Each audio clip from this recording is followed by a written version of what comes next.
It all began in a small town in North Wales, where Drew Pritchard was born in February 1970. He grew up in Conwy, a place steeped in history, where medieval castles loomed over narrow streets, and life for most families was a daily struggle. Drew's parents ran a tiny corner shop, barely earning enough to make ends meet. Yet, in that world of scarcity, Drew's imagination began to thrive, transforming ordinary junk into treasures and shaping the man who would one day become Britain's most famous salvage hunter. From a young age, Drew had a fascination with objects most people discarded. At 8, while other children played with toys, he explored flea markets, junkyards, and dumps. By the age of 10, he had a growing collection of war artifacts and coins, inspired by stories from his grandfather, a World War II veteran who had smuggled artifacts from Europe.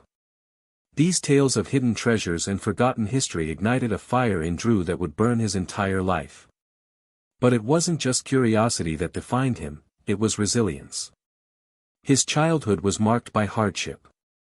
With a family income barely reaching $5,000 a year, the Pritchards faced cold winters and constant sacrifice. Drew's father, a skilled signwriter, painted pub signs with gold leaf, a beautiful craft that exposed him to lead, damaging his health over time. Drew absorbed his father's artistry, sneaking tools to restore broken toys and bikes, even risking injury. He once electrocuted himself on a vintage wind-up car, requiring stitches, yet his passion never wavered. By age 12, Drew's entrepreneurial instincts were already clear. He had repaired and sold over 50 items, turning a small profit while others dismissed his interest as strange. But his mind was always seeing potential where others saw waste. He learned early that value could be hidden beneath layers of dust and decay, a principle that would guide his career. School was not easy. With undiagnosed dyslexia, Drew struggled academically, often skipping classes to explore abandoned sites. In one daring adventure, he discovered a World War II bunker filled with dangerous objects but chose to report it anonymously, understanding the stakes. Art was his saving grace.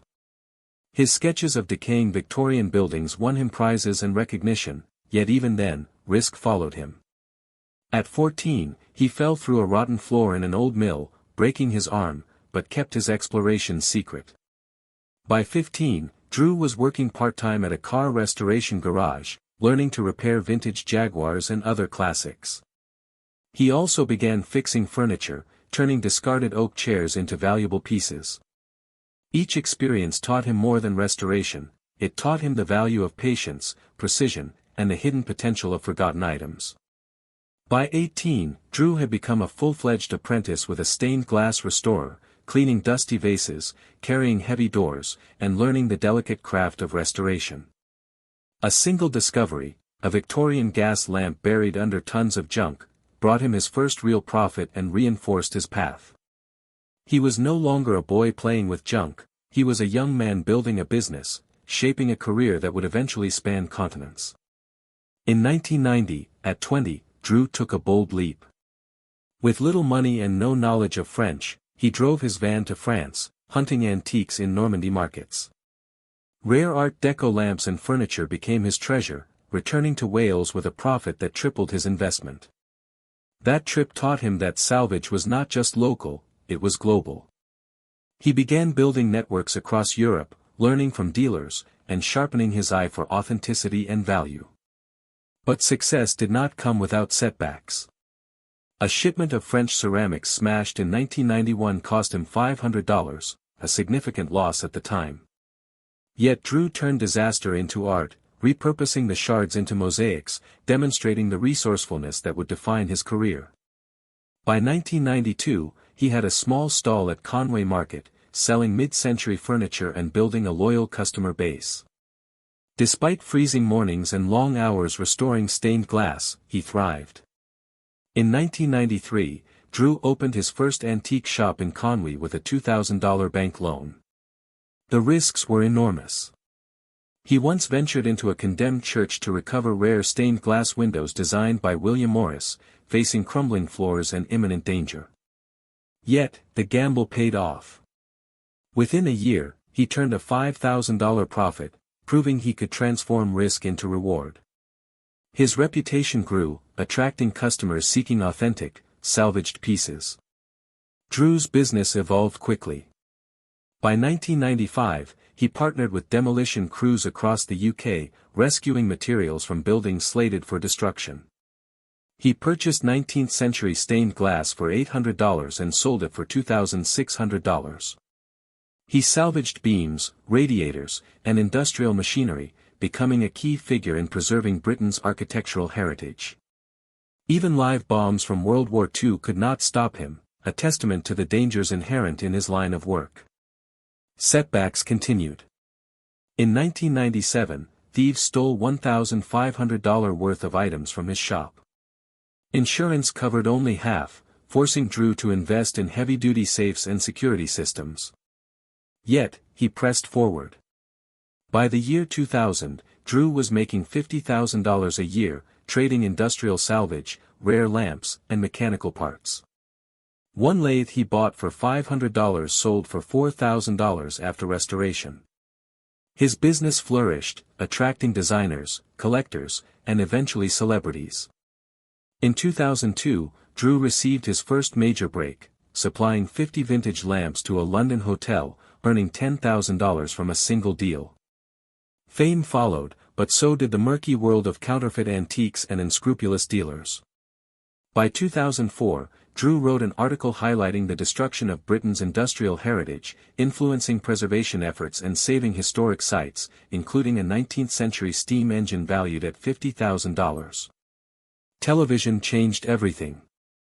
In 2011, Salvage Hunters debuted on Quest TV, and Drew's expertise reached a national audience. He transformed obscure antiques into treasures, negotiating prices, surviving storms during filming, and thrilling viewers with his bold finds. Over the next decade, the show went global, and Drew became synonymous with British salvage. Yet, personal challenges grew alongside his professional success. Drew married Rebecca in 1998, and they had 2 children, Tom and Grace. Together, they ran the business, blending family life with antiques. Their home, a restored chapel purchased in 1995, became a showcase for their collection. But the demands of work and travel slowly strained their marriage. If this kind of story touches your heart, if you're someone who cares about truth, responsibility, and speaking up for the voiceless, please like this video, subscribe to our channel and share it with someone who should hear it. By 2015, Drew's affair with Amanda Thomas, a married acquaintance, erupted into a public scandal. Confrontations in local pubs, court fines, and bans from public spaces tarnished his reputation. In 2017, Drew and Rebecca divorced, dividing assets worth millions. Drew relocated to Bath, seeking a fresh start, yet the consequences of his personal choices continued to shadow him. Despite challenges, Drew's career continued to flourish. He supplied antiques for films, expanded his online presence, and wrote a book detailing restoration techniques and stories from his career. He recovered from failed auctions and logistical setbacks, continually proving his resilience and ingenuity. By 2023, however, Drew faced exhaustion. After producing over 200 episodes of Salvage Hunters, managing a global business, and enduring personal turmoil, he stepped away from the public eye. He quietly closed his Conway shop and focused on small restorations and completing his home renovations. In 2024, Drew auctioned over 620 pieces from his personal collection, raising $800,000. These were not just items, they were old friends, fragments of a life built on curiosity, risk, and passion. Fairground boats, vintage signs, and even pieces from Buckingham Palace went to new homes. For Drew, letting them go was a deeply personal and emotional surrender, a final chapter closing on a life lived in the relentless pursuit of treasure. Drew Pritchard's story is one of ambition, brilliance, and human imperfection. From a boy fascinated by junk in a struggling Welsh town to a world-renowned salvage expert, his life has been defined by curiosity, resilience, and a relentless drive to see value where others see nothing. Yet it is also a cautionary tale, of love lost, public scandal, and the personal cost of chasing passion at all costs. In the end, Drew's legacy is tangible, hundreds of rescued treasures, countless preserved histories, and a life lived at the intersection of adventure, risk, and redemption. If this kind of story touches your heart, if you're someone who cares about truth, responsibility, and speaking up for the voiceless, please like this video, subscribe to our channel and share it with someone who should hear it.